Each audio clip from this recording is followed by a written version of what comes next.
My name is Dana Whitfield, and I am 38 years old. Not long ago, I sat at the defendant's table in a county courtroom while a lawyer in a suit worth more than my car called me a kidnapper, and the 3 children I had raised for 12 years were named as my victims. Across the aisle, my sister wept beautifully into a tissue she never actually used. 12 years earlier, she had pulled into my driveway, unbuckled her 3 kids, and asked me for one single hour. 1 hour. What I got instead was 12 years of fevers, packed lunches, and midnight nightmares. She got a fresh start somewhere else. Now she was back with new highlights in her hair, an expensive lawyer at her side, and a petition claiming I had stolen her family from her. But nobody in that courtroom knew what I was carrying. Tucked beneath my checkbook in my bag sat a sealed envelope, 11 years old, never opened, a city's name written across the corner in my own hand. What happened when the judge finally broke that seal, what he asked me, and what I said back, I promise I will get there. Stay with me, because it is worth it. Let me take you back 12 years to a Saturday morning in early summer. I was 26 then, renting a small rundown house on Larkspur Street, working night shifts at a diner, saving every tip toward my dream of culinary school. My sister Renee's minivan rattled into my driveway at 9:15 that morning, the muffler groaning. She was 31 at the time, a widow of just over a year, and she walked up to my door carrying baby Ren on her hip like an afterthought. Ren was barely a year old and running a low fever. Behind her, 3-year-old Caleb stumbled along half asleep, and 5-year-old Nora trailed last, clutching everyone's shoes in her small arms. Renee dragged 2 garbage bags stuffed with clothes up my steps and dropped them like she was making a donation drop-off. She smelled like cigarettes and drugstore perfume, and her eyes kept darting back toward the van idling at the curb. She told me she had an appointment she could not miss, one she could not bring the kids to. Then she shoved the diaper bag into my arms and gave me that smile she had been using to get her way since we were children. Just 1 hour, Dana, I swear it. I asked what kind of appointment happens on a Saturday morning. She was already backing down my steps as she answered, vague and rushed. Little Nora waved at the van until it disappeared around the corner, then turned to me and asked if we had popsicles. We did, and that became our whole afternoon. Popsicles and cartoons, and a fever that finally broke by 4 o'clock. By 6 that evening I called Renee. By 7 I called again. By 10 I stood at my front window with baby Ren asleep against my shoulder, watching every pair of headlights roll up the street and then keep going. The porch light stayed on the entire night. That van never came back. By Sunday her voicemail was full. By Monday, it would not even ring. I called the police, and a tired officer explained, almost gently, that adults are legally allowed to vanish, that leaving children with family is not a crime, and that I should call back only if I found evidence of foul play. The only foul play I discovered came Tuesday, when her landlord let me into her apartment because she owed him rent, and he hoped I would pay it. The apartment was not ransacked. It was simply empty. Closets bare. Hangers gone. The crib already sold off on some online listing. A neighbor told me a moving truck had come through the week before.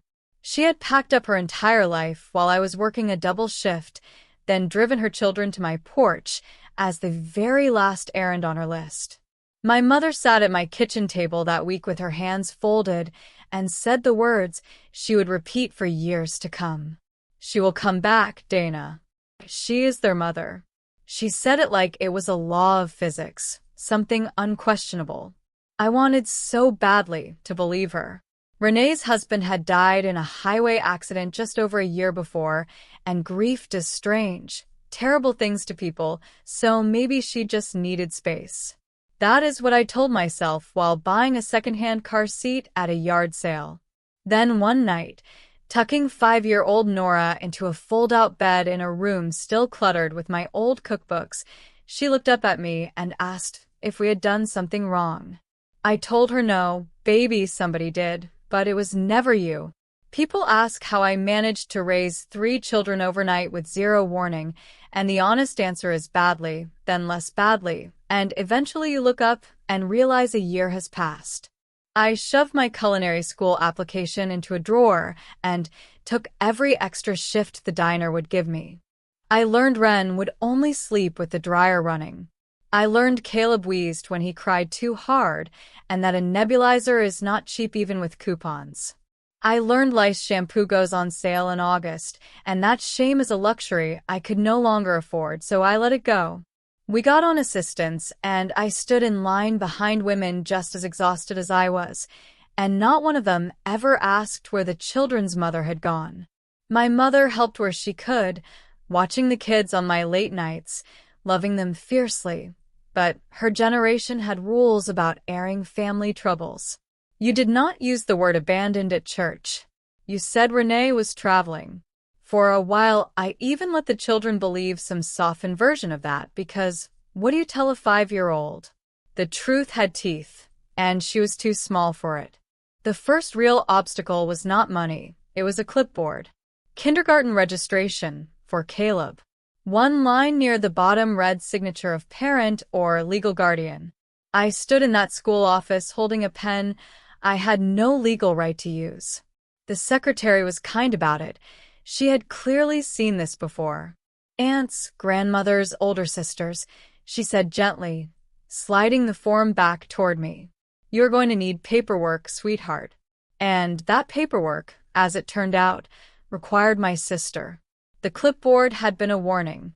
The emergency room became the verdict. 14 months into raising them, 4-year-old Caleb caught a chest cold that turned dangerous at 2 a.m, his little ribs pulling with every breath. I rushed him in, and somewhere between triage and the treatment room, a nurse asked the question that changed everything. Are you his mother? No. Legal guardian? No.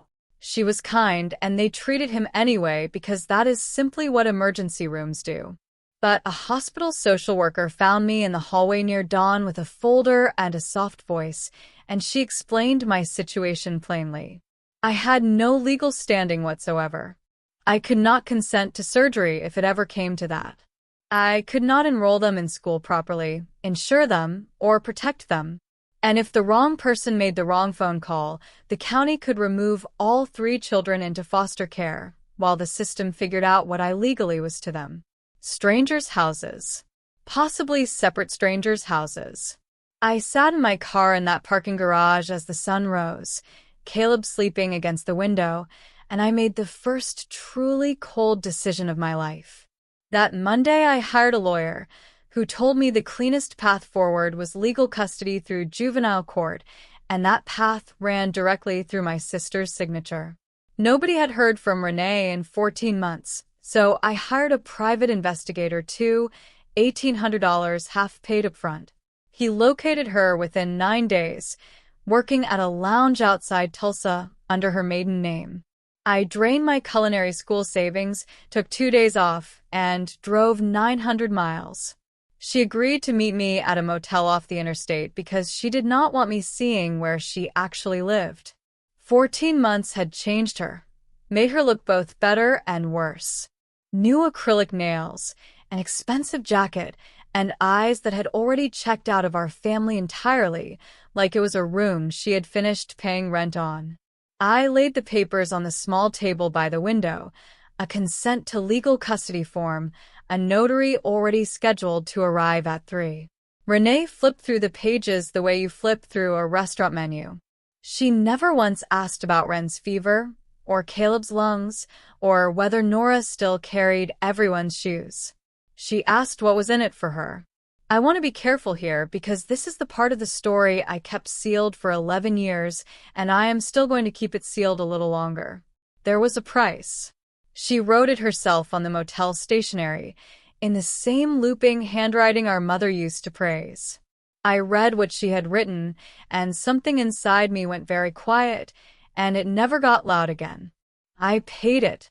The notary arrived at 3, watched her sign, stamped the seal, And as I slid the folder into my bag, Renee lit a cigarette and smiled through the smoke. "You always wanted to play house with my kids," she said. "Congratulations." I paused at the door and told her the plain truth. "I am not playing anything. I am just the one who stayed." Then I drove 900 miles home with a folder on the passenger seat worth more than my entire car, pulled into my driveway at midnight, and stood in the doorway of the children's room just listening to them breathe. What she made me trade for that signature, I will tell you when I am finally able to say it out loud.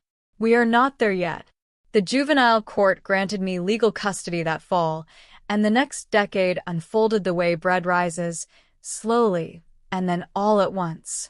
I will be honest about one thing: I did try to close that door permanently. 5 years in, I filed to terminate her parental rights, so I could adopt the children outright. It cost me $4,000 in fees and died on the table because Renee hired a lawyer just long enough to object, then disappeared again, and the case stalled out until it was dismissed for lack of prosecution.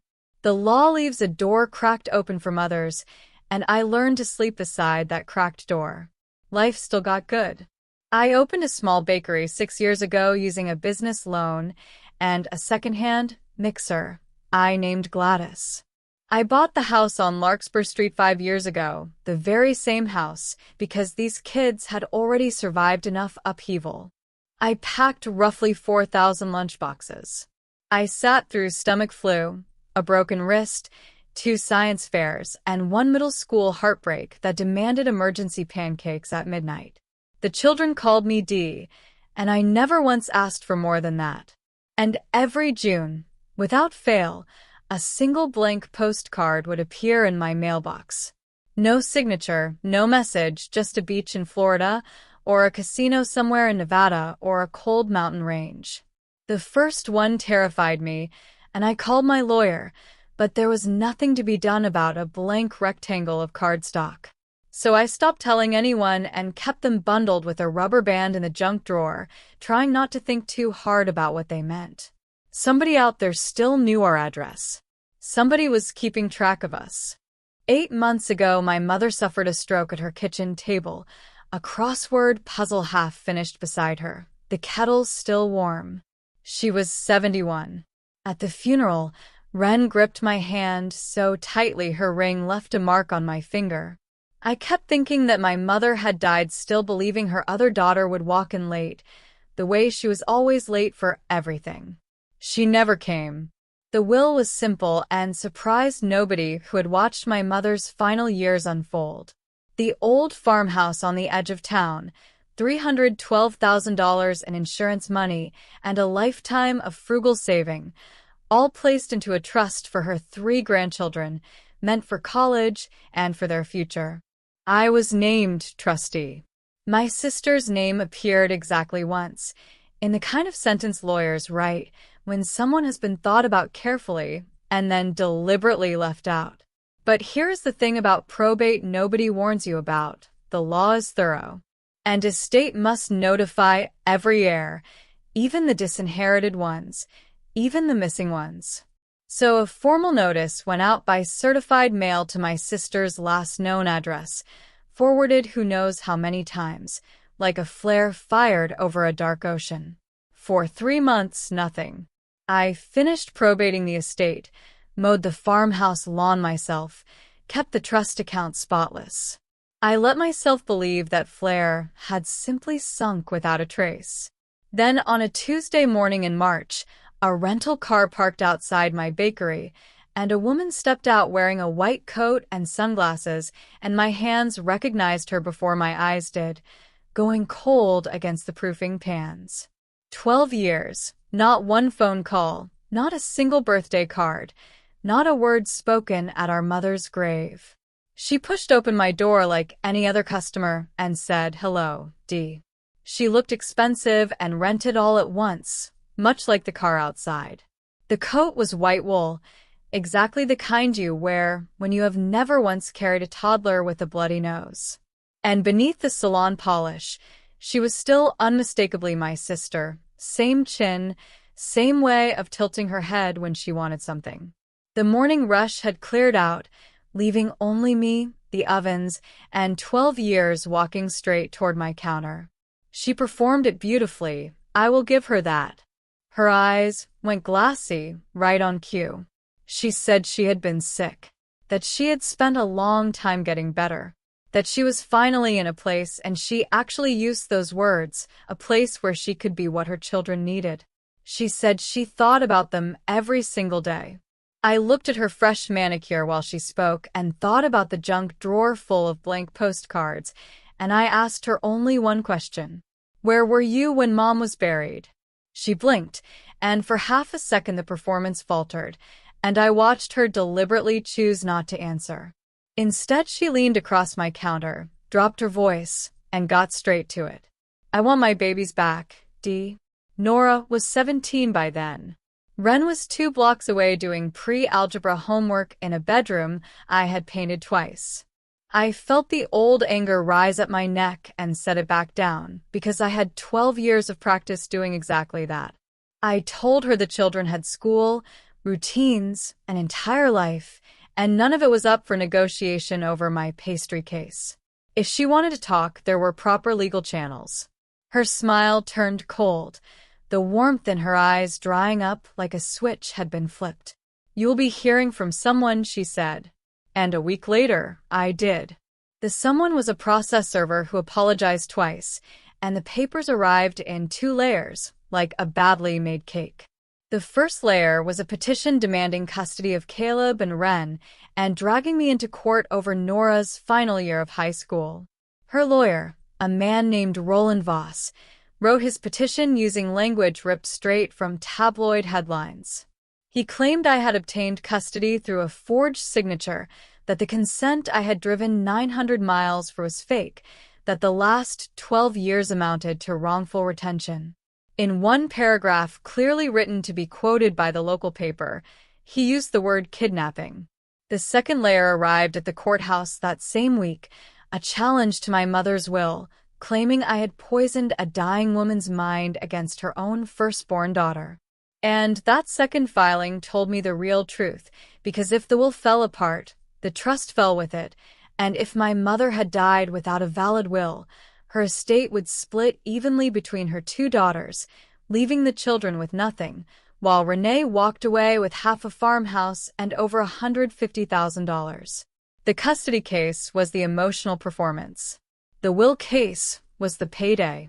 3 days later, a sheriff's deputy parked outside my bakery during the lunch rush to ask polite questions about custodial interference.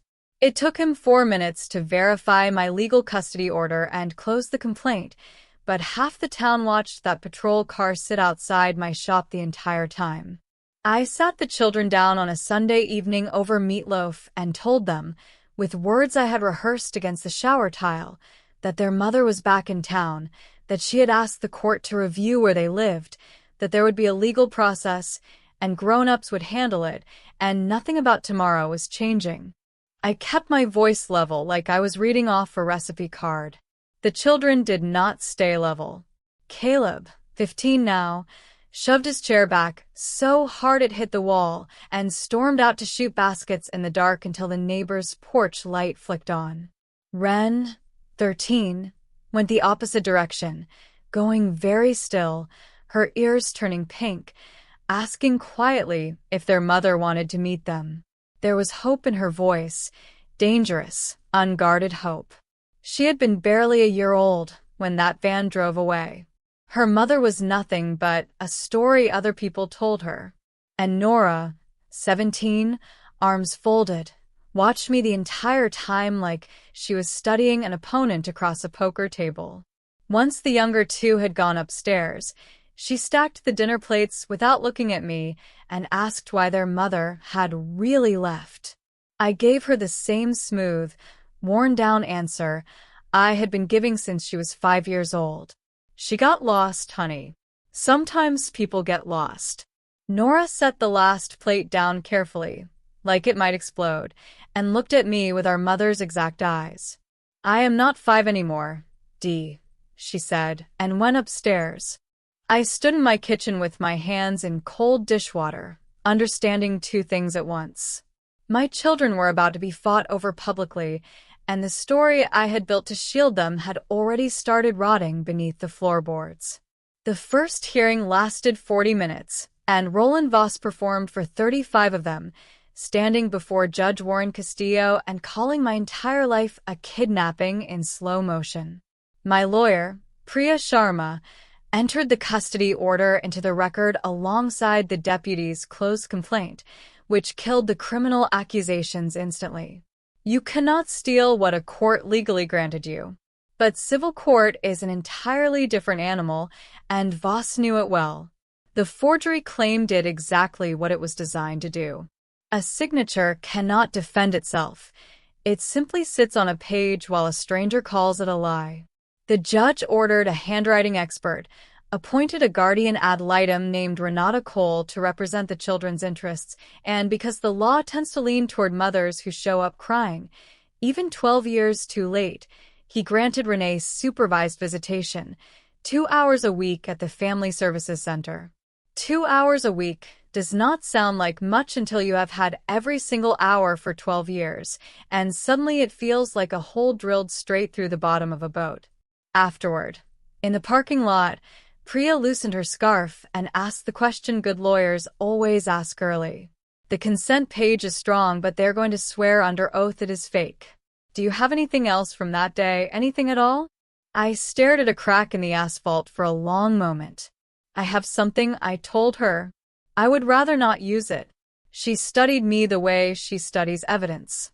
Whatever it is, she said, do not lose it.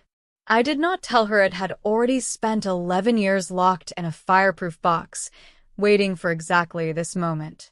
The Family Services Center has a playroom with a large window built for exactly this kind of supervised visit, and I stood on the wrong side of that glass and watched my sister meet her own children for the first time in over a decade. She was magnificent, and I say that with a flat, steady voice. She arrived bearing gifts that proved she had done her homework. The exact sneakers Caleb had posted online. A sketchbook with the specific pens Wren had been saving for. A vintage band shirt for Nora, the very band whose poster hung over her bed. Social media, it turns out, is a gift registry for anyone shameless enough to use it. Renee cried at all the right moments and stopped crying at all the right moments too. She knew precisely when to reach out and when to let the children come to her instead. Wren lit up like a struck match, sitting closer and closer, showing her mother a phone full of drawings, and Renee leaned in, delighted by every single swipe. Caleb stood frozen like a statue for a full 20 minutes before slowly thawing, because 15-year-old boys are simply not built to resist a pretty woman handing them the exact right sneakers and calling them tall. Only Nora stayed composed, polite, upright, answering every question like a witness under oath. Here is the part one told no one for weeks afterward. Before Renee ever walked into that playroom, I watched her in the hallway through a second window, where she had no idea she had an audience. Her hands were shaking. She pressed them flat against her coat, twice, the way you smooth out a tablecloth. Something in my chest shifted an inch, and I hated that it did. Then the door opened, the shaking vanished instantly, the smile arrived on cue, and the performance began. Near the end of the visit, she leaned down and whispered something into Nora's ear. On the drive home, I asked gently what her mother had said. Nora just stared out the window and told me it was nothing. It got around town before I even made it home. At the spring church potluck, my Aunt Lorraine, my mother's sister, 68 years old, a casserole balanced in each hand and certainty to spare, cornered me by the dessert table with half the congregation well within earshot. She never lowers her voice, not once in her life. She is their mother, Dana, she announced. Blood is blood. What kind of woman keeps children away from their own mother? Heads turned all down the folding tables. Somebody's fork froze midair. I could have told her about the 12 years. I could have mentioned the garbage bags on the porch, or the blank postcards, or a wheezing little boy in an emergency room with no one legally allowed to sign for him. But you cannot win against blood is blood in a town like this. So, I picked up the pie server and gave my aunt the only true thing I could fit into a single breath. You are right, Lorraine. I am not their mother. I am just the one who stayed. That week the bakery felt the shift in the town's mood. A wedding cake order canceled by voicemail with no explanation given. A couple of one-star reviews from accounts that had never reviewed anything before, ever. Two regulars who suddenly started getting their coffee across the street instead, avoiding my eyes entirely. I never once fought the town on it. You simply cannot. A town believes whatever is easiest to carry. Then on Thursday night Priya called, her voice carrying that particular gravel lawyers get. Voss had subpoenaed the entire trust, every account, every single receipt. He is not building a custody case anymore, she told me. He is conducting an inventory. That night, once the children's bedroom doors had clicked shut, I did something I had not done in years. I took down the gray box. It is a dented fireproof lockbox that had lived on the top shelf of my closet since the year I became a legal guardian, tucked behind the winter blankets, safely out of reach of curious little hands. Everything proving my family was real lived inside that box. 3 birth certificates. The custody order with its raised seal. 12 years of receipts. Report cards with my signature on the parent line. A hospital bracelet no bigger than a bangle. And beneath all of it, flat against the bottom like a foundation stone, one manila envelope sealed with a strip of packing tape and a city name inked in the corner, in my own handwriting. Tulsa. I sat on the edge of my bed and held it under the lamplight. 11 years, and the paper had gone soft at the edges. The tape turned amber with age. I knew every sentence inside without even needing to look, the way you know an old scar hidden under a long sleeve. Just 1 hour, D, I swear. That is what she had said on my porch, and I had been living inside that single hour ever since. The way out had been sitting in this envelope the entire time. Here is the calculation that kept it sealed for so long. Opening it in a courtroom would not just expose who Renee truly was, it would expose the children to it forever. There are no do-overs on something like that. You cannot unread your own mother's handwriting once you have seen it. I placed the envelope back at the bottom of the box, stacked 12 years of paperwork on top of it, turned the key, and slid the box back behind the blankets. Then I checked the hallway and stopped. Under Nora's door, at 1 in the morning, glowed the blue light of a phone screen. 2 Saturdays later, I discovered exactly who that phone had been talking to.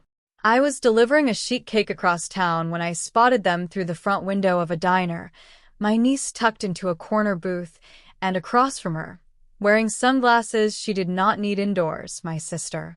No caseworker anywhere in sight. Unsupervised contact, violating a month-old court order. On the table between them sat a small wrapped box, a ribbon sliding across the formica beneath Renee's manicured fingers like a chess move. I did not slam through that door, and I want credit for that someday. I walked in, greeted them both politely, and told Nora the cake in my van needed an extra pair of hands. Renee did not argue. She simply sat back with a small satisfied smile and let me collect my own child. That smile followed me straight out the door like a hand on my back. In the van, Nora held the wrapped box on her lap, staring straight ahead at the windshield. 17 years old, furious, and scared all at once. Then she pulled the pin. She told me things, Dee, she said. She says you paid her 12 years ago. She says you gave her money to stay away, that you wanted us for yourself. The road noise suddenly felt very loud, because that sentence is exactly what a lie sounds like when a professional has constructed it. One true bolt buried in the center, everything around it bent completely out of shape. Yes, money had changed hands between me and my sister, once, in our entire lives, and she had taken my absolute worst day, filed the serial numbers off it, and handed it to my daughter as proof her whole childhood had been purchased out of loneliness. Nora studied the side of my face and asked quietly if it was true. A yes would poison her against me. A no would be a lie, and she would smell it instantly, because she has been reading my face since she was 5 years old. So I reached for the middle ground the way I always had, and for the first time, the middle ground failed me completely. "It is more complicated than that," I said. Nora nodded slowly, the way you nod at a stranger, and turned back to the windshield. "That is not a no," she said. We drove the rest of the way home with the radio off. She never opened the wrapped box in front of me, and she never left it behind in the van either. Something shifted in our house that afternoon. Nothing dramatic, just a door that used to stay open now staying closed. A daughter who used to talk to me freely, now chewing every thought twice before saying half of it out loud. Silence, it turns out, charges interest. That Monday I sat in Priya's office and told her about the diner. She straightened up like a hunting dog catching a scent. An unsupervised meeting, arranged behind the court's back, with a gift involved, that is a violation, she said. That is leverage. Reported today, and it stains Renee badly in front of Judge Castillo. Then she saw the look on my face. Reporting it would mean an affidavit. It would mean Nora getting summoned into a hallway full of lawyers, forced to testify about her own mother, turning a 17-year-old girl into Exhibit C. That is exactly Renee's way of using children, and it had never once been mine, and I was not about to start learning it now just because it happened to be effective. I told Priya no. She rubbed the bridge of her nose and said I was making her job harder and my restraint deeply inconvenient. "Fine," she said, "then we need something else, and you keep insisting you have something else." So the question sat there. On the first Sunday of every month, I visit the cemetery to place flowers at my mother's grave, and beside her lies my sister's late husband, Ray. Someone should tend that grave too, so I always do. It was cold and drizzling, and I was walking the gravel loop with a bundle of carnations when I noticed a figure already kneeling at Ray's headstone, and I stopped beneath a nearby tree before she could hear me approach. Renee. No audience this time, no lawyer, no camera-ready coat, just a cheap gas station umbrella and flat, sensible shoes, kneeling in the wet grass in front of her husband's name. She was crying in a way I had not witnessed since we were girls together, the ugly, unguarded kind of crying that never photographs well. She was talking to the headstone. I only caught fragments through the rain, that she was sorry, that she could not breathe in that house after the accident with 3 babies and his boots still sitting by the door. And then one entire sentence, clear as a struck bell, that I have turned over in my mind every night since. After the first year, there was no version of me coming back that was not a monster. So I stayed gone. I stood beneath that tree with the carnations growing heavy in my hand, and for one long minute I saw the whole situation from inside her skin. 31 years old, widowed, drowning, raised her entire life to be the pretty one everyone rescues, and suddenly nobody left to do the rescuing. I nearly stepped out from under that tree. I nearly said her name the old way, without any armor behind it. Then she stood, brushed the wet grass from her knees, looked down at Ray's headstone one last time, and her voice shifted back into the one I knew from my bakery counter. That house should have been half mine, she told her dead husband. Mom owed me that.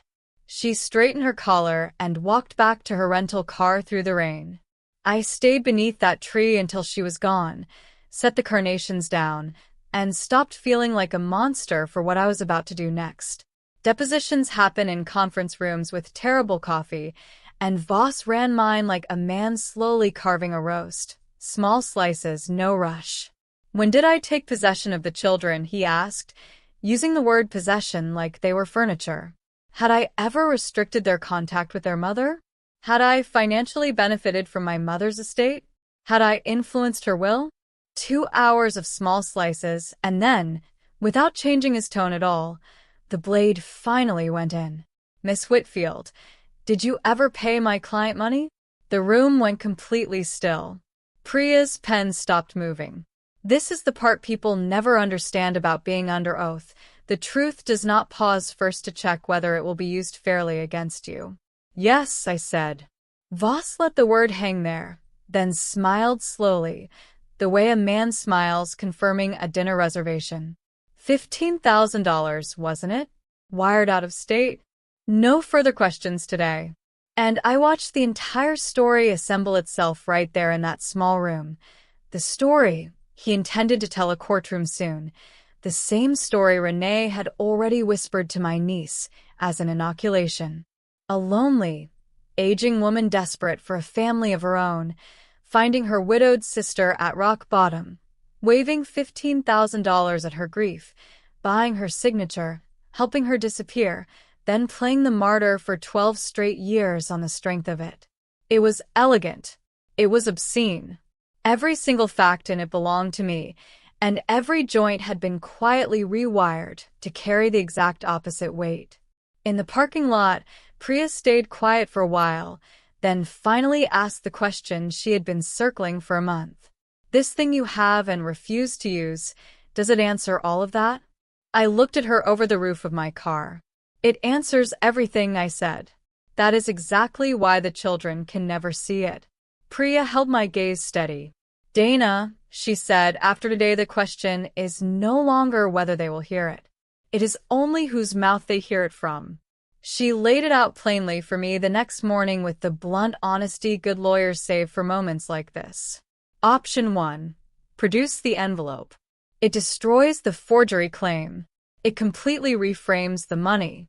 It very likely ends both cases outright. But it also enters the public record, discoverable, quotable, permanent, sitting there for 3 kids with library cards and internet access to someday read every single line themselves. Option 2. Keep it sealed and fight this on character alone.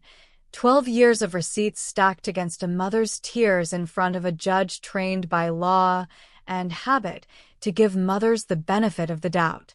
She never told me which option to pick. Good lawyers never do. They simply make sure you cannot later pretend you did not know exactly what each choice would cost. That same week, Renata Cole came to conduct her guardian ad litem interviews, a calm woman in sensible shoes carrying a canvas tote bag, court-appointed to speak on the children's behalf. She toured my house, noticed the growth chart penciled inside the pantry door, the shelf lined with science fair ribbons.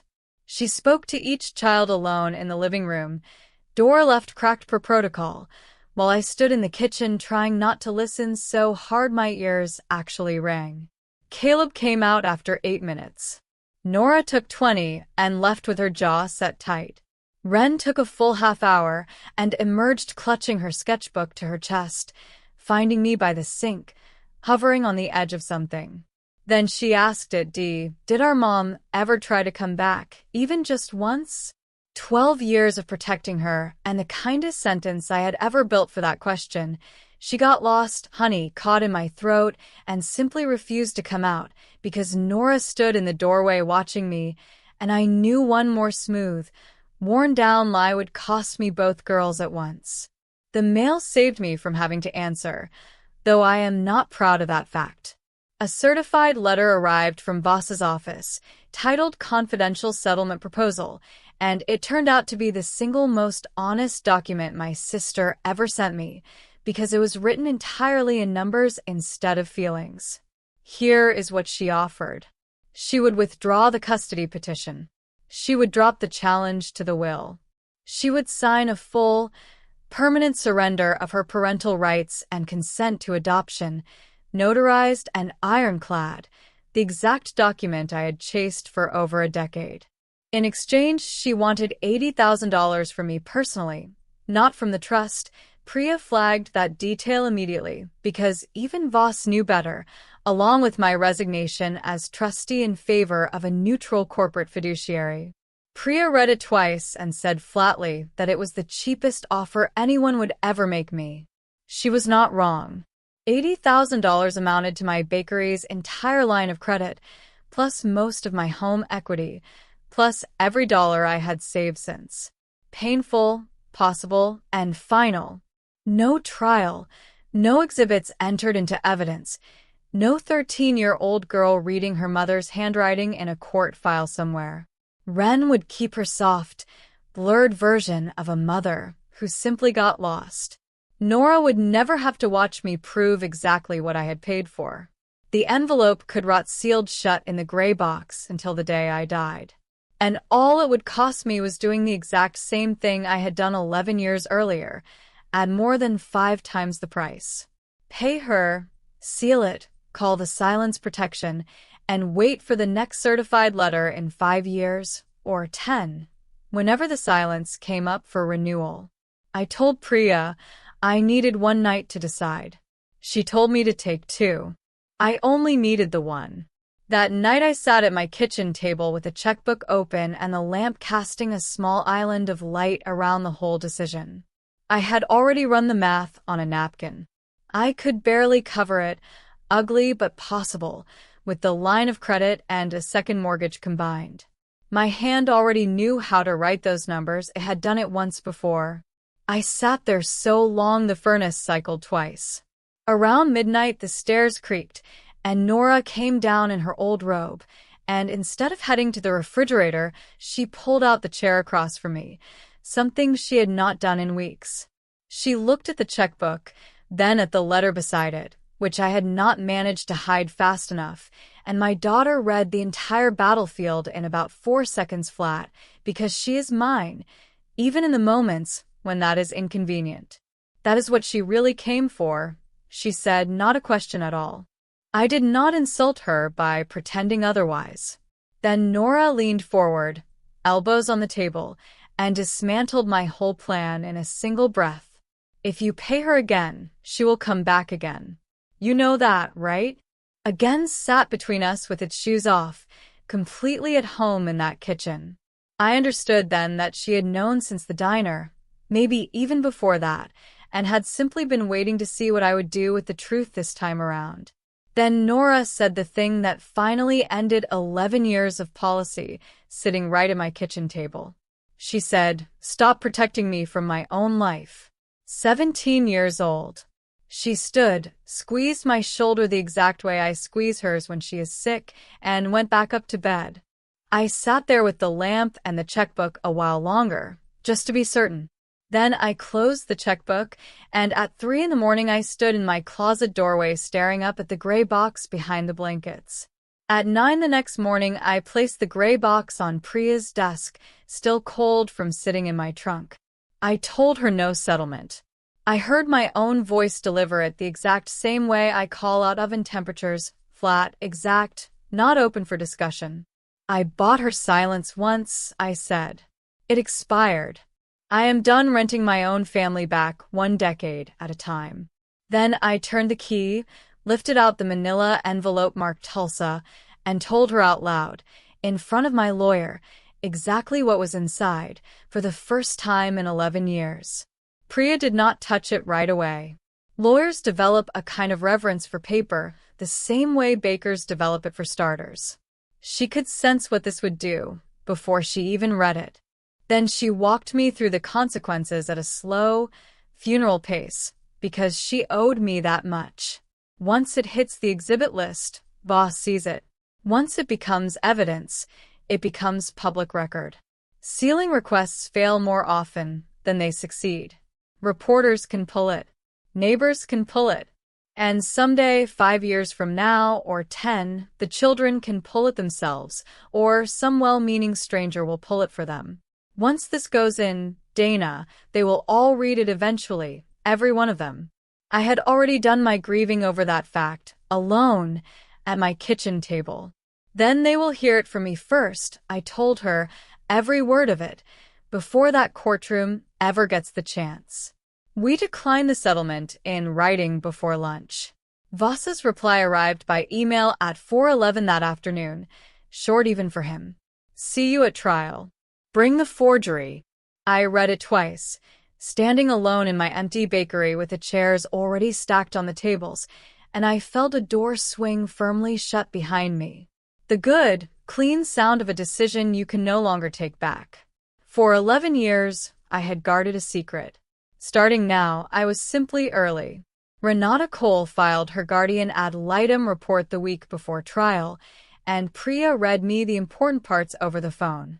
The children are deeply bonded to their aunt, whose home is the only stable one two of them have ever known. Removal would be devastating. Recommend the current custody arrangement continue. I finally started breathing again by the third sentence. Then Priya paused and read me the other line, the one aimed squarely at me. The guardian's persistent lack of transparency with the children regarding their mother's departure is noted with concern. Noted with concern. A stranger carrying a canvas tote bag had walked through my house for one single afternoon and placed her finger gently, precisely, directly on the load-bearing beam I had built this entire structure on top of. I did not argue with it. You do not argue with a level. It simply tells you what is already true. 2 nights before trial, over dinner, Nora announced she was coming to court. I told her absolutely not, and she correctly pointed out that she was 17, that it was a public courtroom, that she had already arranged a study day, and that our neighbor could stay with Caleb and Ren, but nobody could stay with her because she was going. I looked at this girl, taller than me since she turned 15, raised on my cooking and my rules and my carefully kept silences, and I understood that the very last thing left for me to protect her from was watching me finally stop protecting her. So, I told her okay. I ironed her good blouse anyway. She let me. The night before trial I did not sleep, and I did not even try. I sat on the edge of my bed with the envelope resting in my lap, and through the wall I could hear Ren's white noise machine, the ocean sound she had kept running since she was 4 years old. In 9 hours, whatever a judge decided, her mother was going to die a second death, and I was the one bringing the shovel to dig it. The county courthouse smells like old oak and radiator dust, and the ceiling fan has clicked on every third rotation since probably the Eisenhower administration. Judge Warren Castillo presided over the case. The gallery held a scattering of townspeople who had apparently decided their errands could wait. And in the second row, wearing her good blouse, sat Nora, hands folded, spine perfectly straight, watching absolutely everything. Renee took the witness stand in dove gray, and for 40 minutes, she delivered the finest performance of her entire life. She had been ill, she said, touching her collarbone at exactly the right moment, letting the word do its own quiet insinuating. She had gotten help, gotten steady, spent years trying to find her way back to her children. Then, with her chin trembling at precisely the right frequency, she turned to face me at the defendant's table and told Judge Castillo the exact story I had watched assembling itself for months. Her little sister had always wanted what she had. Her little sister had come to her at her absolute lowest point, waving money around, hungry for family of her own. She paid me to disappear, Your Honor, and when I refused to stay away, she threatened me. That signature they keep showing everyone, it is not even mine. She wept then, carefully, the tissue hovering just so.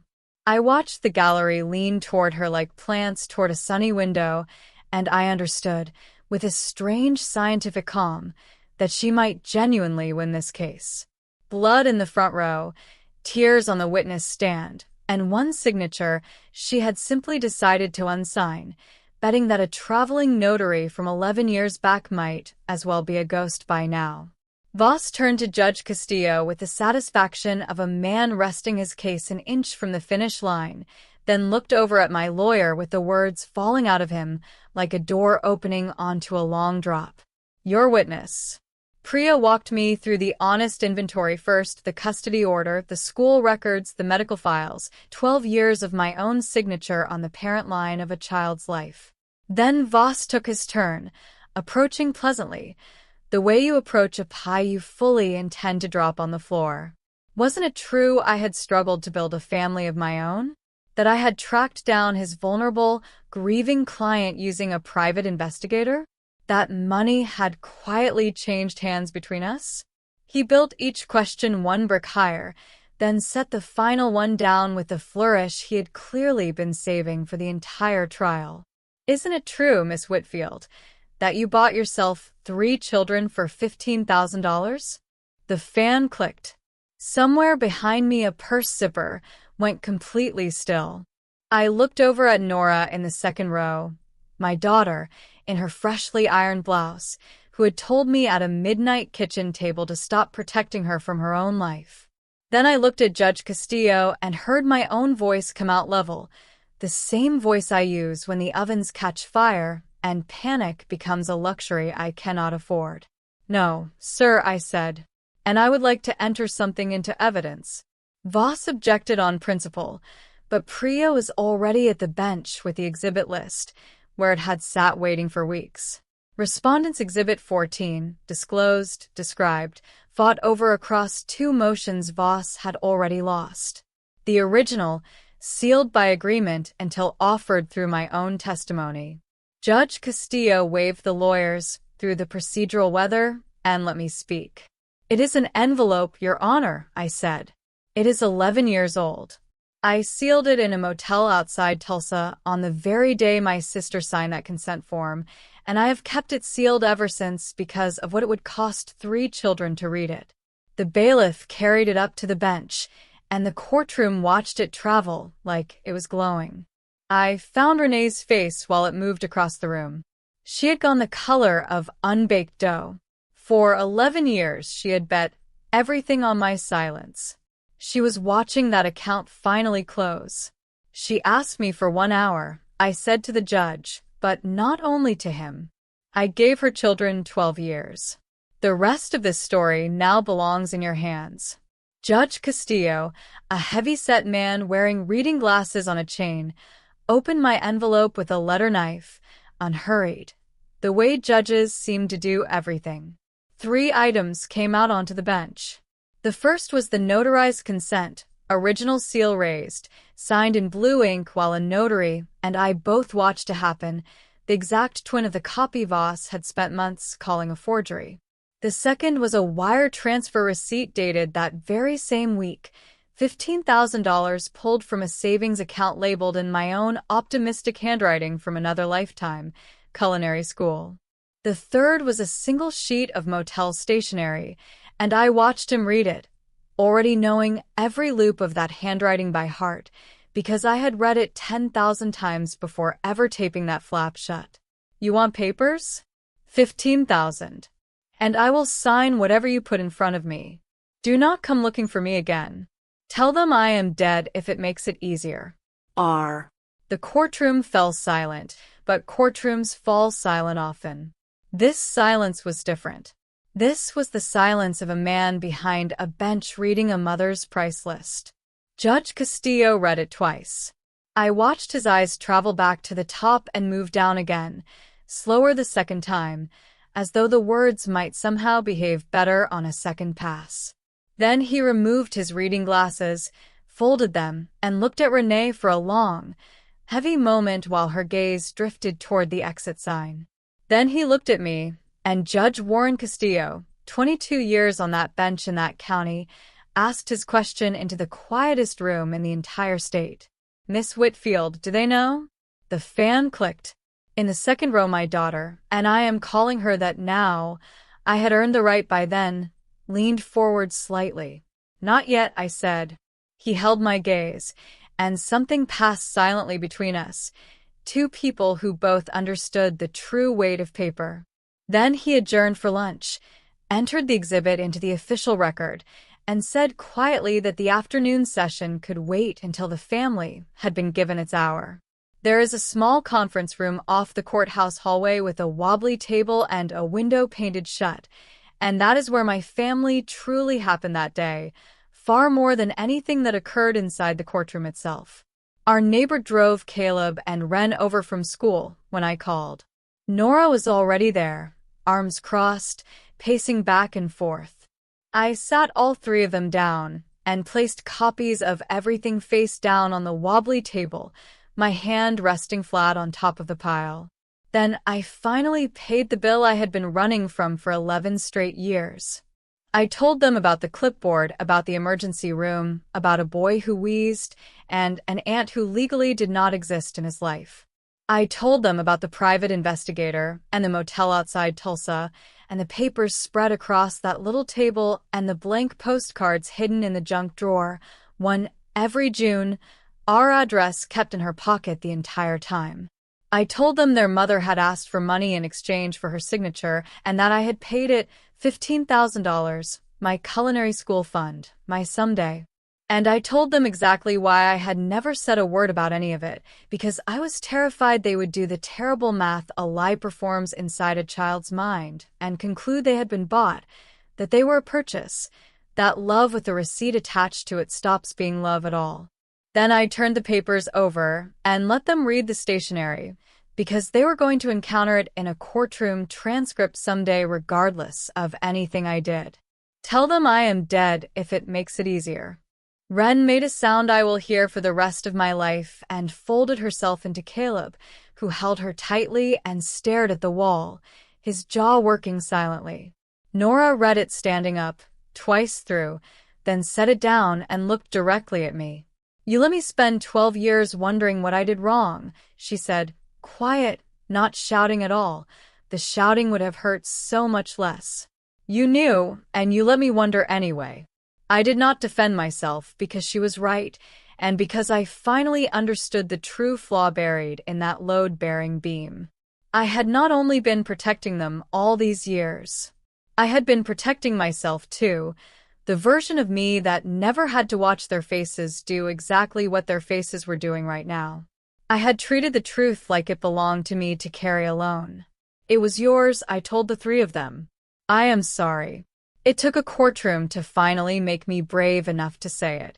Then I slid the copies across the wobbly table to Nora, all of them, and finally placed the choosing where it always should have lived. "You decide when the younger two read the rest of it," I said. "You, not me, not a judge, and certainly not her." Wren wiped her face on her sleeve and asked the only question left in the world worth asking. "Did you ever want to give us back?" "Not for 1 hour," I said. The afternoon session lasted only 40 minutes, and Renee's case died quietly at a table, the way paper always eventually kills things. With the original consent now in evidence, a notary's seal stamped on the exhibit, and the court's handwriting examiner standing by, the forgery claim was no longer merely weak. It had become perjury with a runway. Voss saw it clearly. Lawyers can always smell their own malpractice premiums rising. After a whispered conference with his client, he withdrew the forgery allegation on the record, which meant conceding the signature was genuine, which meant conceding the note, which meant conceding the price. Judge Castillo denied the petition from the bench. He entered a finding of abandonment. 12 years, he said, without a single phone call, $1 or one birthday card is not an illness, and it is not estrangement. It is a decision, renewed daily. He said the word decision, like a gavel coming down. The will contest collapsed alongside it. You cannot claim your mother was poisoned against you while your own handwriting sits directly in the record explaining exactly how she ended up that way.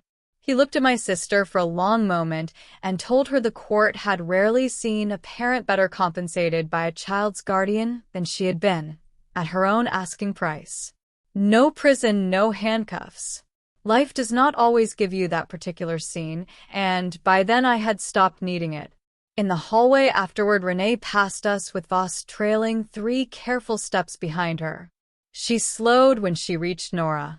My daughter stood very straight, holding our grandmother's posture and my careful ironing, and looked at her mother the way you watch weather finally moving off toward the horizon. Renee's mouth opened, and whatever words were sitting behind it, she swallowed them back down. She turned to me instead, and for 2 full seconds the performance dropped away completely, and it was simply my sister standing there, tired, 43 years old, holding a purse in both hands. "You were always better at keeping things than I was," she said. "Even them."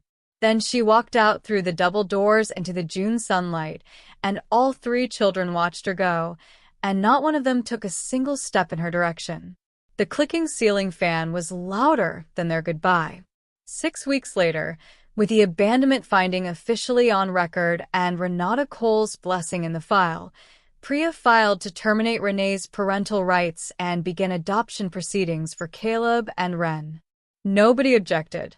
Nobody even appeared. The certified notices came back signed by a stranger at a mail center somewhere in Nevada.